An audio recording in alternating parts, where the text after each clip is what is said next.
기도하옵나이다. 아멘. 우리 주변에 약속을 지키는 사람이 그렇게 많지 않습니다.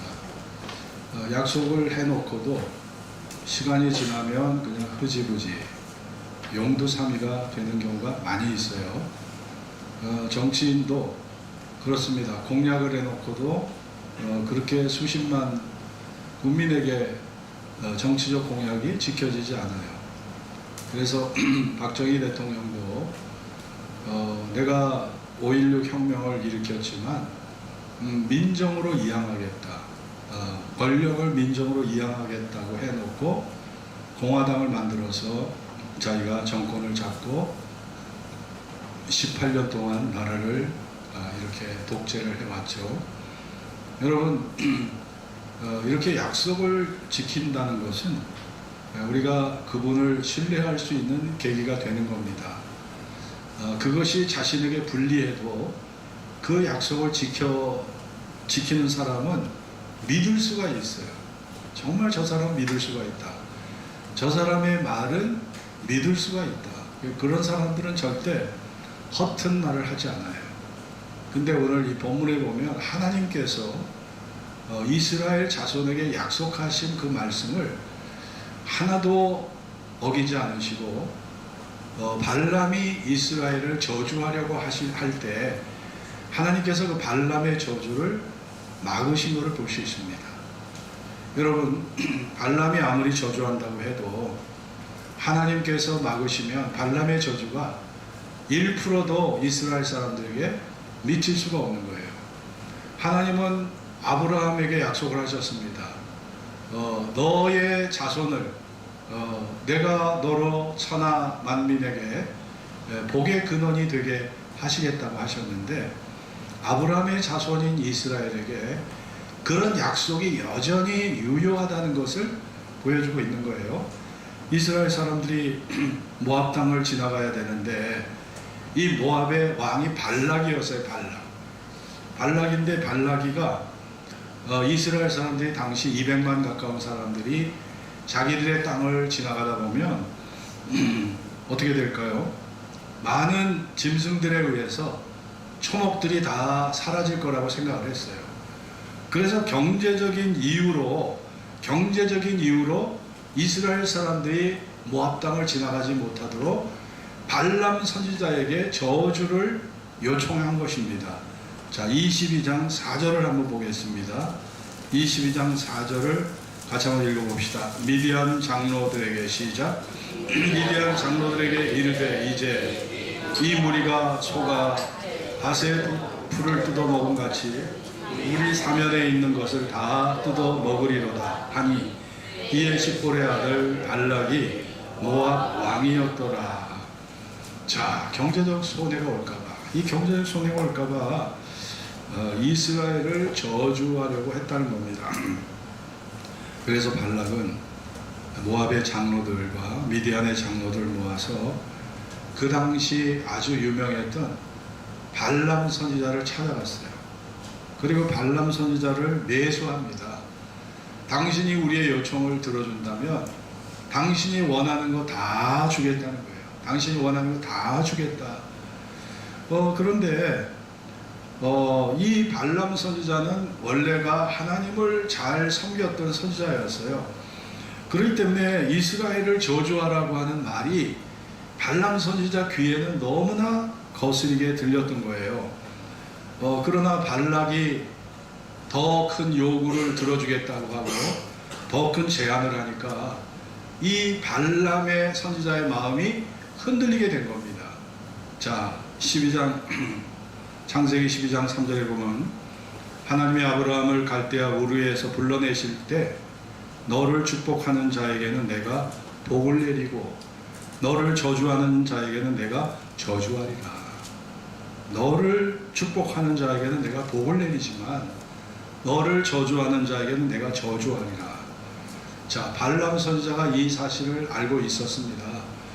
그렇기 때문에 하나님의 축복을 받은 이스라엘 사람들을 저주한들 그 저주가 이스라엘 사람들에게 미칠 수 없다는 것을 발람은 알고 있었던 거예요.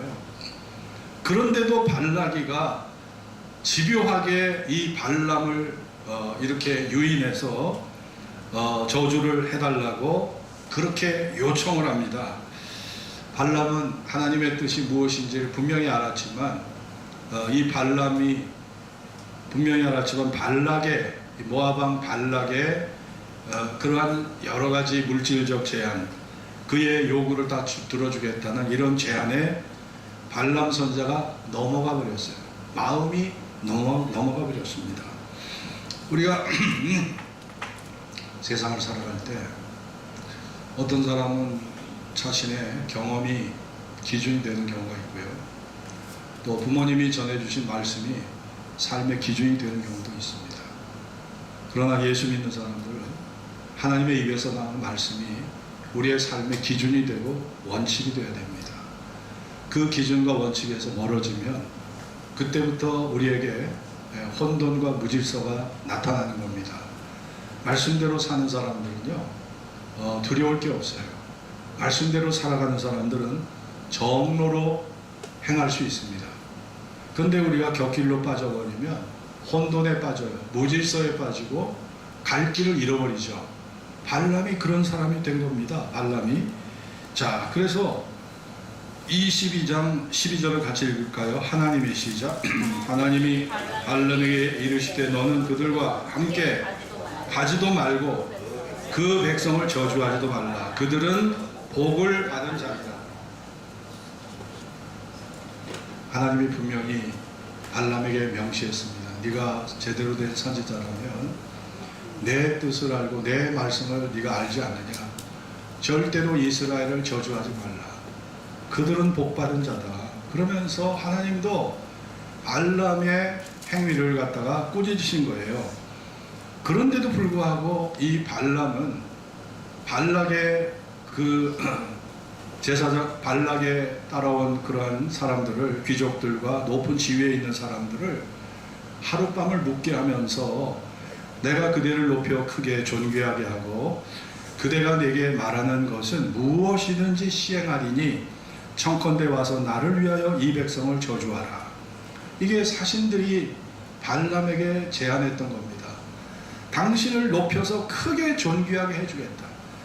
내게 말하는 것은 무엇이든지 시행할 것이다. 집을 사달라면 집을 사줄 것이고 또 여행을 보내달라면 보내줄 것이고 그러니 청컨대 나를 위하여 이 백성을 저주하라.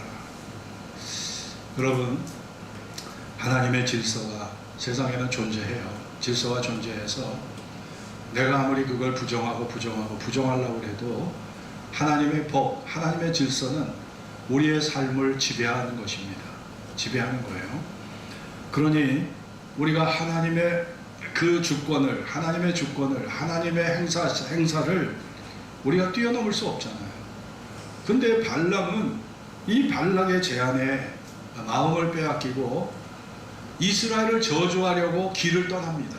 이스라엘을 저주할 길을 떠나요.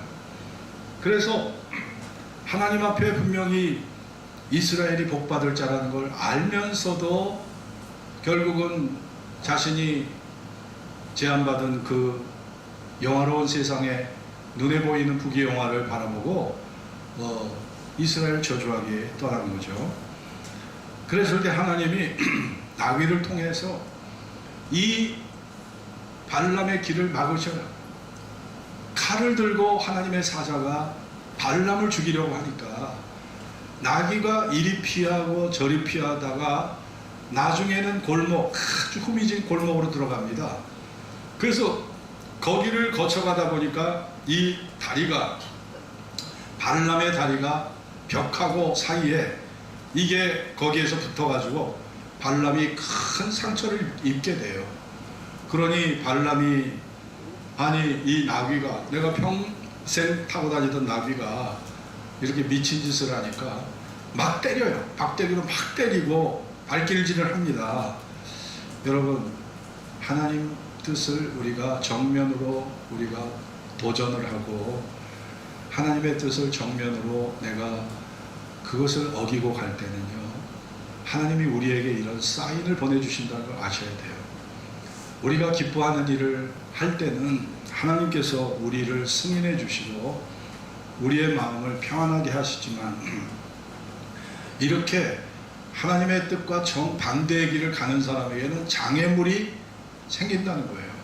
그거를 오늘 본문에서 보여주시고, 하나님은 이스라엘 사람들을 향해서 하나님이 그들에게 복을 주시려고 하나님은 발람에게 이런 노래를 지어서 부르게 했습니다. 23장 19절을 같이 읽겠습니다. 하나님은 시작. 하나님은 인자가 아니시니, 네, 하나님은 인생이 아니시니 시건치 않는, 시건이라는 것은 자기의 말을 씹어먹는 거 말하죠. 말을 씹어먹는다. 시건은 히브리 말로 이카제부라고 쓰고 있어요. 이카제부는 결단코 거짓말하지 않는다. 거짓말, 하나님은 결단코 거짓말하지 않으신다. 우리 하나님 말씀을 세세하게 보고 믿고 할 수 있는 것은, 하나님은 자신의 뱉으신 말을, 말씀하신 말을 절대로 어기거나 절대로 그 말을 씹어먹으시는 분이 아니다. 시건치 않는다. 자기 말을 씹어먹지 않는다는 거죠. 그러면서 후회가 없으시다. 아트네함, 네, 히브리 말로 한숨을 짓고 깊이 뉘우치는 상태를 말해요. 하나님 후회가 없다. 하나님은 말씀하신 바를 끝까지 실행하십니다. 여러분, 아브라함이 어떤 사람이에요? 네? 네, 수백 년 전의 사람이에요. 이미 이 당시에 애굽에 내려가서 430년을 지냈잖아요. 그러면은 최소 430년이 넘은 거 아닙니까? 그러니까 까마득한 옛날 430년 전에 이스라엘의 조상이었던 그 아브라함에게 하신 말씀을 기억하셨다는 것은요, 하나님께서 시건치 않으시고 후회가 없으시다는 걸 우리에게 말씀해 주는 거예요. 여러분, 성경의 말씀은 32,500가지의 약속들로 이루어졌습니다. 이 약속들은 하나님의 입으로 나온 약속들이에요. 하나님의 삶을 두고, 하나님 존재를 두고 맹세한 말씀들입니다. 그렇기 때문에 하나님은 자신이 말씀한 것을 1.1획도 땅에 떨어지지 않도록 끝까지 책임지고 지키시고 그 말씀이 이루어지도록 하시는 그런 하나님이라는 것을 하나님은 발람 선지자를 통해 보여주신 거예요. 여러분에게 약속하신 구원의 약속, 죄 용서의 약속, 천국의 상속자가 되는 약속, 부활의 약속과 영원한 주님과 사귐을 갖도록 우리의 영생의 길을 열어주신 약속들은 하나도 어그러지지 않고 하나도 땅에 떨어지지 않고 다 이루어 줄 것을 믿습니다. 하나님의 말씀은 그런 약속이에요. 네? 저는 자녀들 키우면서 제가 약속을 했다가 못 지킨 경우가 더러 있었거든요. 그래서 자녀들한테 참 미안했어요. 미안하고, 아빠가 거짓말을 하려고 한 게 아니라 능력이 안 되더라고요. 능력이 안 돼. 그러니까 아이들에게도 말을 해놓고도 제가 지키지를 못해서 아빠 체면이 말이 아닌 경우를 제가 경험했거든요. 하나님은 그렇지가 않으시더라고요. 로마서 11장 29절에 보면 하나님의 은사와 부르심에는 후회하심이 없느니라. 하나님의 은사, 구원의 은혜를 말합니다. 하나님이 우리에게 명하신 구원의 은혜, 하나님의 부르심에는 후회가 없다는 거예요. 아브라함이 이미 400여 년 전의 사람인데 그 400여 년 전의 사람에게 하신 말씀을 기억하시고 발람을 통해서 저주를 하게 하려고 했던 발락의 모든 그 발락의 괴계를 다 하나님은 실패로 끝나게 하신 거예요. 여러분이 설령 마귀의 시험을 받고 이 세상에서 온갖 유혹을 여러분이 경험해도 여러분이 하나님 안에서 성령으로 거듭난 자녀라면 하나님은 여러분을 끝까지 책임지고 끝까지 여러분을 인도하셔서 영원히 주님 곁에서 살게 하시는 것이 하나님의 구원의 섭리고 하나님의 아름다운 섭리의 목적이 되는 것을 믿습니다. 그 말씀을 우리가 여기에서 볼 수 있는 거죠. 여러분, 하나님은 발람의 이야기를 통해서 발람이 그릇된 길로 갈 때 장애물을 놓았어요. 그 장애물은 하나님의 사자가 발람을 죽이려고 칼을 들고 발람에게 덤빈 거예요. 그런데 나귀의 발람을 태우고 갔던 나귀의 눈에는 그 하나님의 사자가 보였어요. 그런데 발람에게는 하나님의 사자가 보이질 않는 거예요. 그러니까 하나님의 사자가 발람을 죽이려고 하니까 이리 피하고 저리 피하고 나귀가, 그러다가 발람이 큰 부상을 입게 되죠. 여러분, 우리가 이런 것을 보면서 하나님이 우리에게 때로는 형통한 길을 열어주셔서 우리의 삶이 형통하게 하시지만, 때로는 우리가 그릇된 길로 갈 때 하나님께서 우리에게 이런 장애물을 주셔서 우리로 하여금 회개하도록, 길을 돌이키도록 하신다는 것을 우리가 여기에서 볼 수가 있습니다. 요나가 하나님에게 니느웨로 가서 회개의 설교를 외치라고 하나님이 명령하셨지만, 요나는 니느웨로 간 것이 아니라 다시스로 가서 배를 타고, 요바에서 배를 타고 다시스로 가는 배를 타고 정반대 방향으로 도망갔잖아요. 그랬을 때 하나님이 풍랑을 일게 하셨어요. 풍랑을 일게 하시고 바다에 빠뜨리게 하시고 물고기 뱃속에 들어가게 하시고, 이게 뭐예요? 장애물을 두시는 거예요. 내가 내 고집을 부려서 하나님의 뜻을 어기고 가면 하나님이 요나에게, 발람에게 내리셨던 그 장애가 우리 앞에도 나타날 수 있다는 거예요. 그러니 우리가 장애물을 만났을 때 우리는 자신을 돌아볼 수 있어야 합니다. 야, 왜 내가 이런 일을 당했을까? 왜 내가 이런 사고를 겪고 있지? 왜 나에게 이런 시련이 있을까? 이게 결국 하나님은 장애를 통해서 우리에게 회개의 기회를 주시는 거죠. 그런데 우리가 여기에 보면 22장 30절을 같이 읽겠습니다. 나귀는, 거기 22장 30절, 나는 내가, 시작, 나귀가 아니냐, 내가 언제든지 내게 이같이 하는 행습이 있더냐. 하나님이 나귀의 입을 열어 사람처럼 말을 하게 하셨어요. 이거는 구약에 처음 나온 얘기죠. 나귀에게 말을 하게 하셨어요. 우리가 앵무새가 말하는 건 많이 들어봤죠.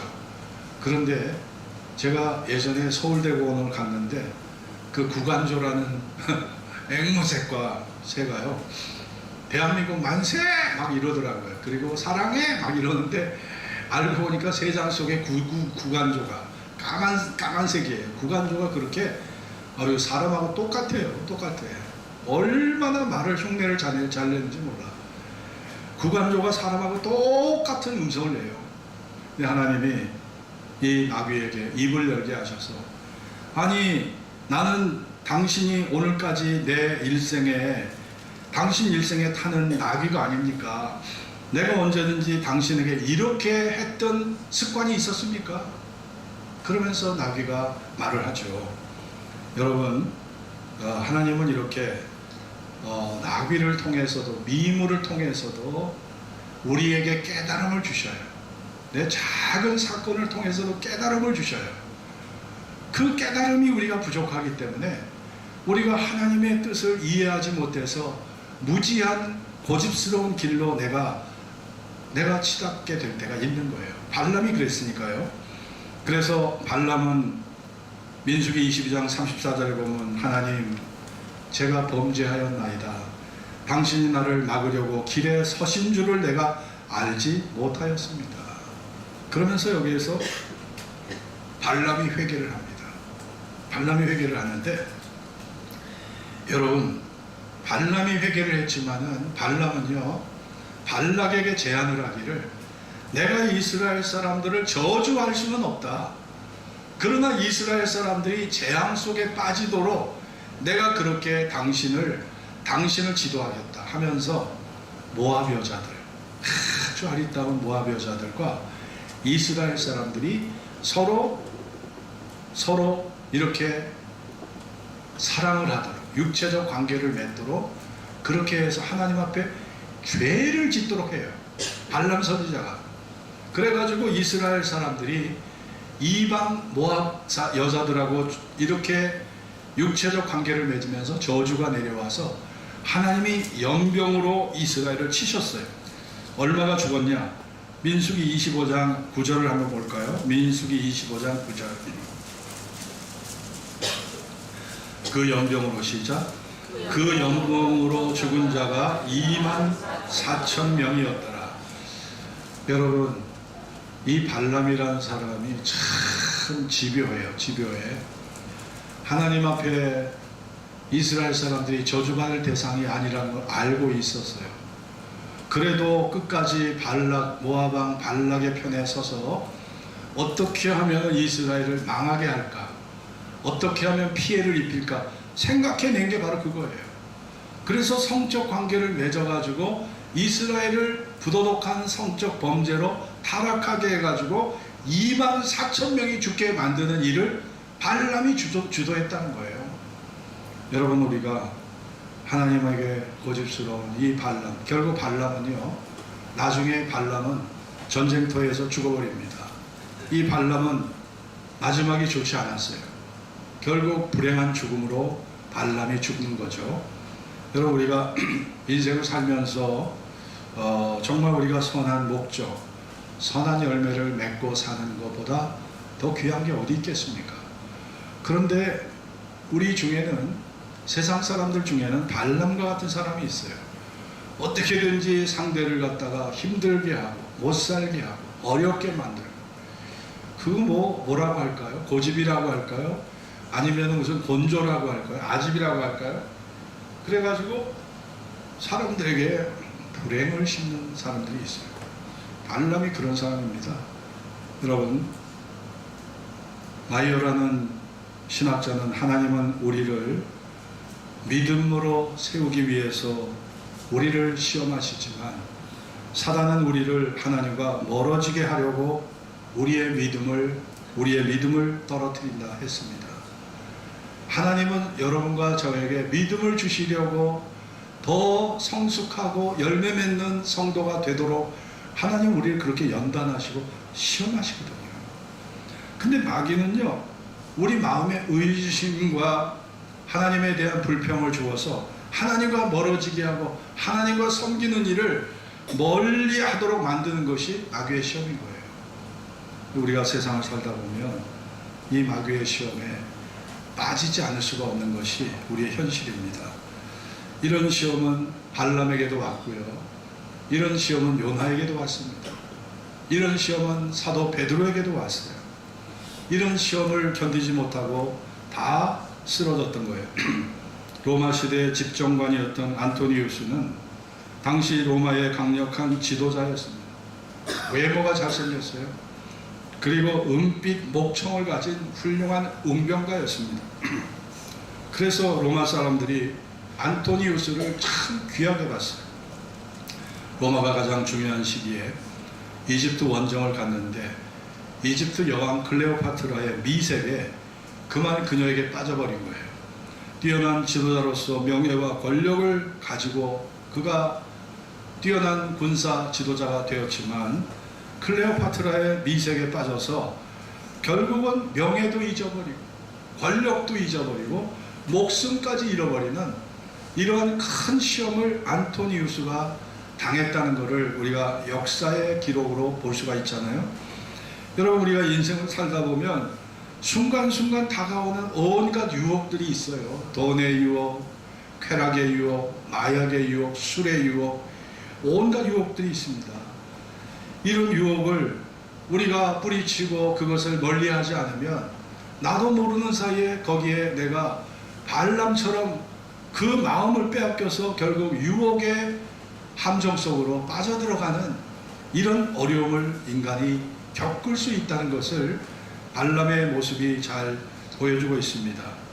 유명한 침례교 설교자였던 찰스 스펄전은 따라해 봅시다. 인간의 마지막은 하나님의 시작이다. 인간의 마지막은 하나님의 시작이라는 말을 스펄전 목사가 했습니다.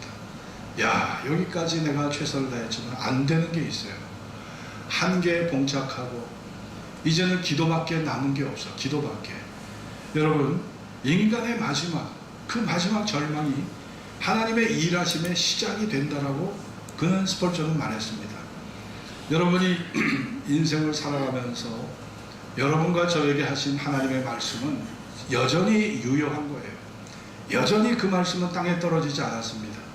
32,500가지의 약속의 말씀을 붙잡고 사는 사람들은 희망 속에 살 수 있어요. 그러나 그 말씀을 내가 잊어버리고 우리가 세상의 상황에 밀려 사는 사람들은 발람처럼 길을 잃어버리고 혼돈과 무질서 속에서 자신의 인생이 타락하고 변질되는 이러한 어려운 삶의 절망을 겪게 되는 것입니다. 인생을 살면서 경험하는 최후의 절망은 죽음입니다.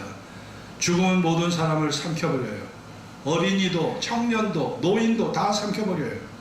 죽음의 확률은 100%입니다. 0.01%도 예외될 사람이 없는 거예요. 통계에 의하면 1년에 사망하는 사람의 숫자가 3천만 명. 이 지구촌에서 1년에 죽는 사람이 3천만 명. 이것을 세분해 보면 하루에 8만 2천 명이 죽어요. 그리고 1시간에 3,400명이 죽고 1분에 57명이 사망한다고 합니다. 그러니 1초마다 사람이 1초마다 죽는 거예요. 1초마다 죽는, 이 순간에도 여러분, 우리가 이러한 절망의 상황 속에서 여러분이 과연 무엇을 바라보고 희망을 찾을 수 있나요? 영원한 약속, 그 말을 시건치 않으신 하나님, 후회가 없으신 하나님, 그 약속의 진리가 여러분과 함께 하신다는 걸 믿는 자는 여러분 두려움 속에서도 그 자신의 마음을 지키면서 믿음의 시각을 가지고 그 어려운 위기를 극복할 수 있는 위대한 능력이 그 약속의 말씀으로 우리에게 임하게 되는 줄로 믿습니다. 이런 은총의 역사 속에 여러분과 제가 하나님의 뜻을 따라 살아갈 수 있길 바라고요. 하나님의 약속의 특성은 뭐냐? 세 가지인데, 불가능을 넘어선 약속이에요. 여러분, 죄 용서 불가능합니다. 죄 용서 불가능해요. 우리는 그냥 흉내만 내지 마음으로 남을 용서한다? 쉽지 않아요. 예수 믿는 사람이라도.